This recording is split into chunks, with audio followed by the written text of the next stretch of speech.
आज की बात अब हर शाम सोमवार से शुक्रवार 8:30 बजे से। दरअसल कल कोलकाता एयरपोर्ट पर जबरदस्त बवाल हुआ। बीजेपी और टीएमसी के कार्यकर्ताओं के बीच में मारपीट हुई। करीब 1 घंटे तक कोलकाता एयरपोर्ट के बाहर हंगामा और नारेबाजी होती रही। दरअसल कल दिल्ली में स्पीकर से मिलने के बाद अभिषेक बैनर्जी कोलकाता लौट रहे थे। उनके स्वागत के लिए बड़ी संख्या में टीएमसी समर्थक पहुंचे थे। तभी वहां बीजेपी के कुछ कार्यकर्ता पहुंच गए। दोनों पक्षों में कहासुनी हुई और देखते ही देखते मारपीट होने लगी। टीएमसी का आरोप यह है कि बीजेपी के कार्यकर्ता अंडे की ट्रे लेकर आए थे ताकि अभिषेक बैनर्जी पर फेंका जा सके और अभिषेक बैनर्जी ने बाकायदा एक वीडियो भी पोस्ट की है जिसमें एक शख्स पीले कुर्ते में दिखाई दे रहा है और उसके हाथ में पिस्टल है। दावा ये किया जा रहा है कि बीजेपी का कार्यकर्ता है और अभिषेक बैनर्जी की जान लेने की मंशा थी। ये आरोप अभिषेक बैनर्जी ने लगाया है। लेकिन ये जो सब कुछ आप देख रहे हैं एयरपोर्ट पर चल रहा है, अभी तक जनता का आक्रोश आप देख रहे थे, अभिषेक बैनर्जी की मुश्किलें आप देख रहे थे, ये वो वाला वीडियो है। ये शख्स है और रुमाल के नीचे पिस्टल है। ये वाला वीडियो अभिषेक बैनर्जी ने पोस्ट किया है और इस वीडियो के जरिए अभिषेक बैनर्जी ने ढेर सारे सवाल खड़े किए हैं। अब जो कुछ एयरपोर्ट पर हुआ, जिस तरीके से एयरपोर्ट जंग का मैदान बन गया, कैसे एक दूसरे को मारपीट हो रही है, अब इस पर क्या कहा जाए, क्या चर्चा इस पर की जाए। अभिषेक बैनर्जी के लिए वाकई में इतनी मुश्किलें हैं और जो अभिषेक बैनर्जी आरोप लगा रहे हैं, हर्षवर्धन जी, उन आरोपों में कितना दम है। शख्स अगर पिस्टल लिए दिख रहा है और वो कह रहे हैं कि बीजेपी उनकी जान लेना चाहती है, तो ये महज कोरी राजनीति का हिस्सा है या कुछ हो?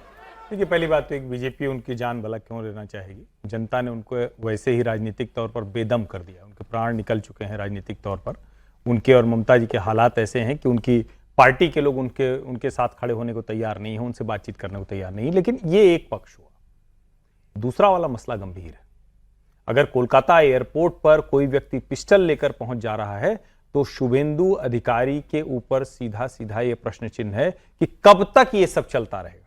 और आपने कहा था कि यह हम नहीं होने देंगे। भारतीय जनता पार्टी के अध्यक्ष ने कहा था, प्रधानमंत्री ने कहा था, और यह काफी हद तक दिखा भी।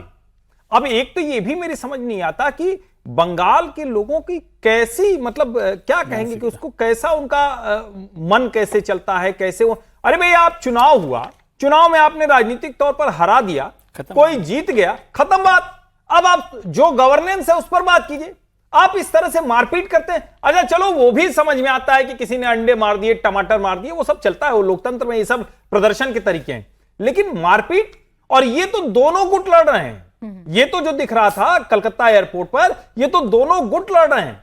ये और ज्यादा गंभीर बात है। और इसको रोकना भाजपा की जिम्मेदारी ज्यादा क्यों है? एक तो उनकी सरकार है, दूसरा पार्टी विद द डिफरेंस को यह दिखाना है कि हमने जो दूसरे राज्यों में करके दिखाया, यहां भी हम करेंगे। अगर बिहार में, उत्तर प्रदेश में जो थोड़ा बहुत भी होता था, हालांकि इसकी तुलना में कभी ऐसा नहीं हुआ, ये तो कभी हुआ ही नहीं, कोई अपराधी माफिया हो एक दूसरे को मारे, बात अलग है। कभी कभी चुनाव के बाद एक थोड़ी बहुत पोस्ट पोल वायलेंस हो, लेकिन बंगाल जैसा तो कभी नहीं होता। अब सोचिए, महीने भर से ज्यादा समय हो चुका है, मंत्रिमंडल बन चुका है, पार्टी टूट चुकी है, तब भी ये सब तमाशा हो रहा है। जो लोग भी इसमें शामिल हैं उनके खिलाफ कड़ी से कड़ी कार्रवाई की जानी चाहिए, उदाहरण बनना चाहिए। बाकी अभिषेक जी को मारने की किसी की जरूरत नहीं। राजनीतिक तौर पर वो प्राण विहीन पहले ही हो चुके हैं। बदला नहीं, बदलाव होगा, ये अगर कहा है तो वो बदलाव करके दिखाना पड़ेगा पश्चिम बंगाल में। और बात रही अभिषेक बैनर्जी की, तो उनकी मुश्किलें तो लगातार बढ़ती जा रही हैं और अभिषेक बैनर्जी आखिरी कोशिश कर रहे हैं अपनी पार्टी को बचाने की। अभिषेक बैनर्जी ने कल लोकसभा अध्यक्ष ओम बिरला से दिल्ली में मुलाकात की थी। इस दौरान उन्होंने टीएमसी के 20 बागी सांसदों को अयोग्य ठहराने की मांग करते हुए 20 याचिकाएं सौंपी। अभिषेक बैनर्जी ने सभी 20 बागी सांसदों की सदस्यता रद्द करने की मांग की है।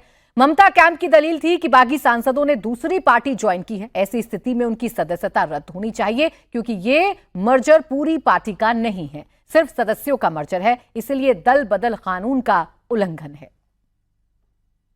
यहां पे साफ लिखा हुआ है, मर्जर तभी माना जाएगा जब 2/3 of the political party merges into another political party, not just the legislative party. इसका मतलब अगर दल, पार्टी, ममता बनर्जी पार्टी के जितने भी कमिटी मेंबर्स है उसका 2/3, including the national working committee, the state committee, the frontal committee, पूरा तृणमूल कांग्रेस का जितना भी पदाधिकारी है उनका 2/3 अगर मर्ज करता है एक पॉलिटिकल पार्टी में तो उसको मर्जर कहलाया जाता है। Based on that, I as a leader of Lok Sabha of Trinamool Congress, I have submitted 20 different disqualification petitions